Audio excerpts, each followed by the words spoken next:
I know I've been MIA, but sometimes I need to get away and reconnect with nature, and it helps with healing, recovery.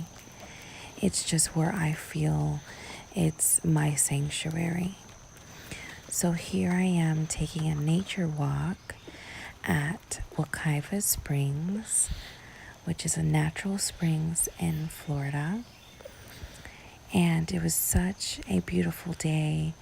Even though it was drizzling and raining a bit, it was still beauty in the midst of all the cloudiness and rain. It was just beautiful being out in nature and listening to the sounds, to the messages, seeing the wildlife.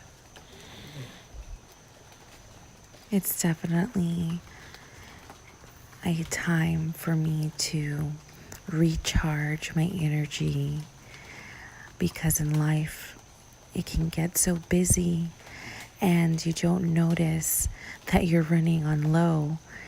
So for me, nature is where I recharge and reconnect.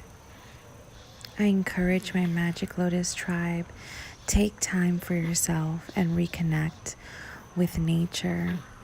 It is beauty, it is energy, it is good for the soul. Blessed be.